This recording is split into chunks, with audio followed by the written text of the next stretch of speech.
E se o maior traidor da história fosse, na verdade, um agente cumprindo ordens? Nas sombras densas da história, onde a fé e a traição se entrelaçam em um nó impossível de desatar, reside um nome que ecoa através dos séculos, carregado de condenação e mistério: Judas Iscariotes. Mas será que conhecemos a história completa? Será que as Escrituras, em sua sabedoria divina, revelaram cada detalhe do drama que culminou na cruz?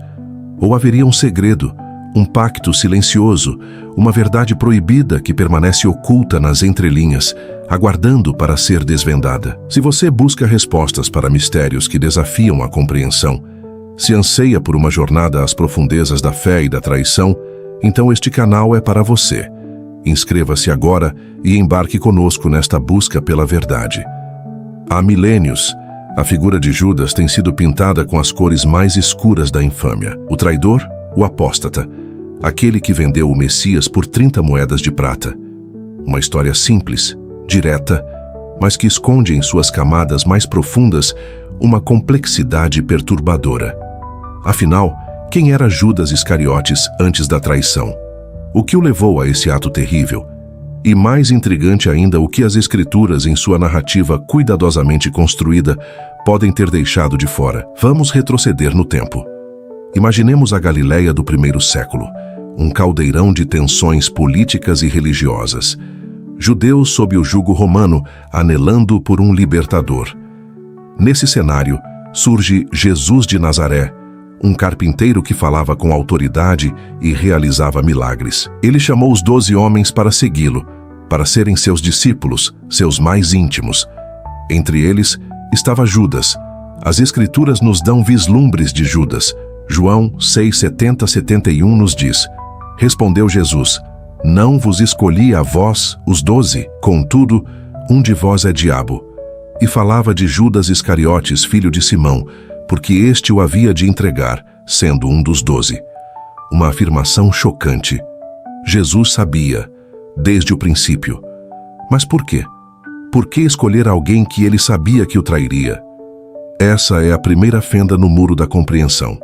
Judas não era um estranho, um recém-chegado. Ele era um dos 12, um membro do círculo mais íntimo. Mateus 10:4. O lista entre os apóstolos. Ele testemunhou os milagres, ouviu os ensinamentos, compartilhou as refeições. Ele viajou com Jesus, curou os enfermos em seu nome, expulsou demônios. Ele era o tesoureiro do grupo, o que para alguns já aponta para uma falha de caráter. João 12:6 revela: Ora, ele disse isso não porque se importasse com os pobres, mas porque era ladrão, e tendo a bolsa, tirava o que nela se lançava. Um ladrão. Mas um ladrão que seguia o Messias?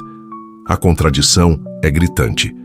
Mas por que então Jesus o manteve tão perto?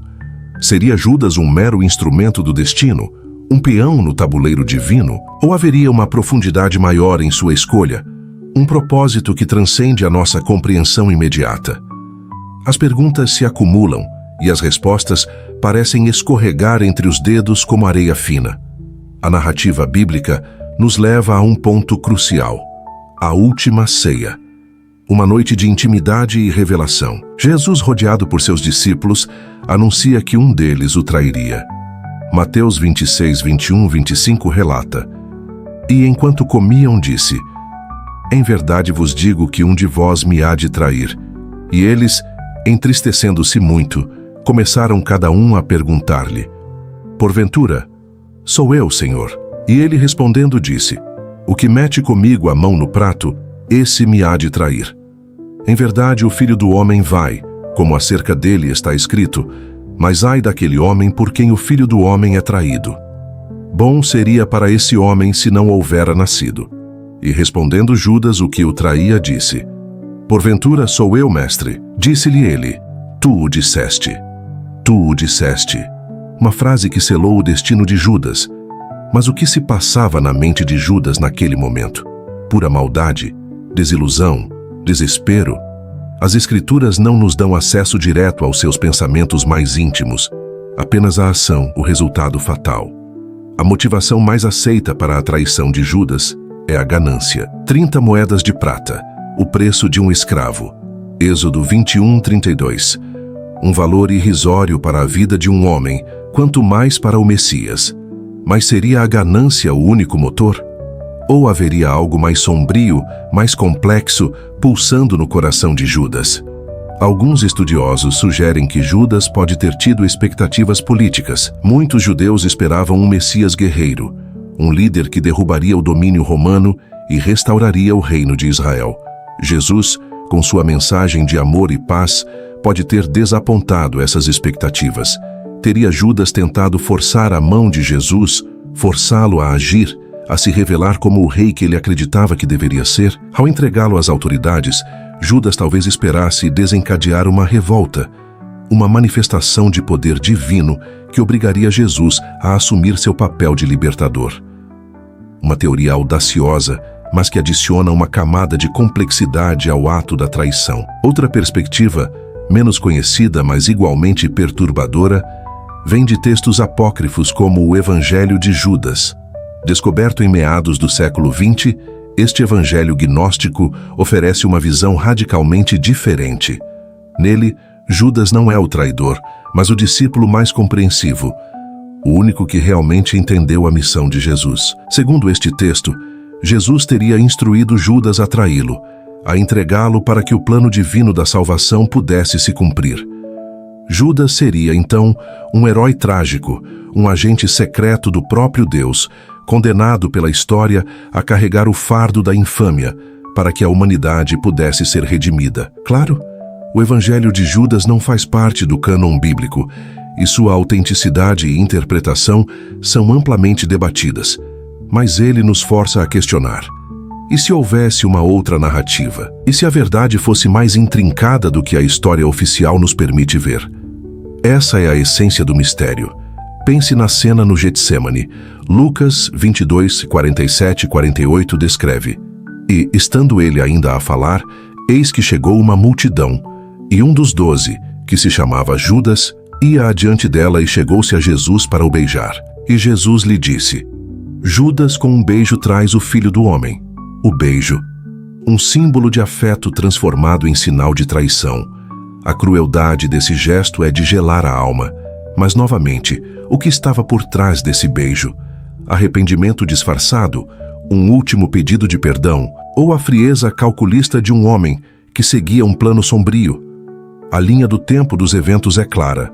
A última ceia, a traição no Getsêmani, a prisão de Jesus. Mas o que aconteceu com Judas depois? Mateus 27, 3, 5 nos conta: Então Judas, o que o traíra, vendo que fora condenado, arrependeu-se, e levando as 30 moedas de prata aos príncipes dos sacerdotes e aos anciãos, disse: Pequei, traindo o sangue inocente.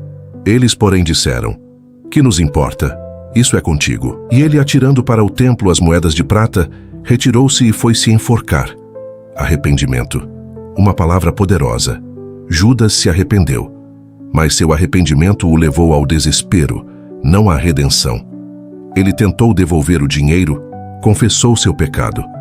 Mas os líderes religiosos que o usaram como instrumento não lhe deram consolo. A culpa o consumiu. A forca, um fim trágico para um homem que por um tempo andou com o próprio Deus. Atos 1, 18, 19 oferece uma versão ligeiramente diferente de seu fim. Ora, este adquiriu um campo com o preço da iniquidade, e precipitando-se, rebentou pelo meio, e todas as suas entranhas se derramaram. E foi notório a todos os que habitam em Jerusalém, de maneira que aquele campo foi chamado, na sua própria língua, Aceldama, isto é, campo de sangue. Duas versões para a morte de Judas: enforcado ou precipitado, ambas terríveis, ambas sinalizando um fim violento e desolador. Essa discrepância, mesmo que pequena, alimenta a dúvida, a sensação de que há mais a ser descoberto. Mas o mistério de Judas não reside apenas em suas motivações ou em seu fim. Reside também na sua função dentro do plano divino. Teria a traição de Judas sido um mal necessário? Um elo indispensável na corrente de eventos que levou à crucificação e, consequentemente, à ressurreição e à salvação? Se Jesus sabia, se ele o permitiu, qual era o propósito maior? Essa é uma das questões mais difíceis da teologia.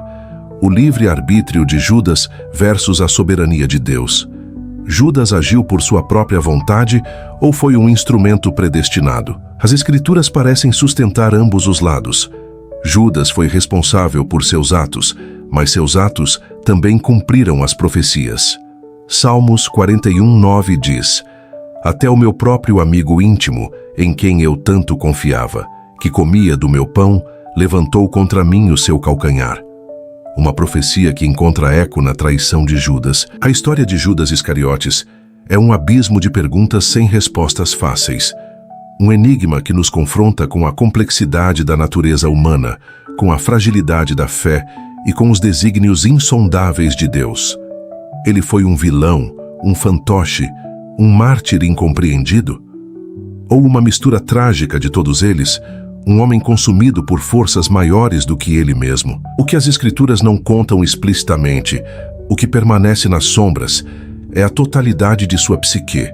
O que se passava em seu coração nos momentos que antecederam o beijo? Quais eram seus medos, suas esperanças, suas desilusões mais profundas? A Bíblia nos dá os fatos essenciais para a narrativa da salvação, mas os detalhes íntimos da alma de Judas permanecem um segredo proibido, um mistério que nos convida à reflexão. Talvez o verdadeiro segredo de Judas não seja uma revelação oculta em um texto antigo, mas a própria profundidade do mistério que ele representa. A capacidade da alma humana para a escuridão, mesmo quando exposta à luz divina. A incompreensibilidade dos caminhos de Deus, que podem usar até mesmo a traição para cumprir seus propósitos. A história de Judas nos obriga a olhar para dentro de nós mesmos. Quantas vezes em nossas vidas somos tentados a trair nossos princípios, nossa fé, nossos valores, por um ganho imediato, por uma desilusão, por um desejo de controle? Quantas vezes permitimos que a amargura ou a ganância obscureçam nosso julgamento? A figura de Judas Iscariotes é um espelho sombrio, refletindo as complexidades da condição humana. Um lembrete de que a linha entre a fé e a traição é tênue, e que o livre-arbítrio, mesmo quando exercido para o mal, pode, de alguma forma inescrutável, servir a um propósito divino maior. Que esta reflexão nos convide a buscar não apenas as verdades reveladas, mas também a humildade de reconhecer os mistérios que ainda aguardam nas profundezas das Escrituras. Se você se sentiu provocado por essas perguntas, se a busca pela verdade em meio aos mistérios da fé ressoa em seu espírito, então você faz parte da nossa comunidade. Deixe seu comentário abaixo, compartilhe suas teorias e juntos vamos desvendar mais segredos. E claro, não se esqueça de curtir este vídeo e se inscrever no canal Reflexões Sagradas para não perder nenhuma de nossas jornadas por histórias bíblicas profundas e revelações impactantes. A verdade está lá fora, esperando para ser descoberta. Fique com Deus.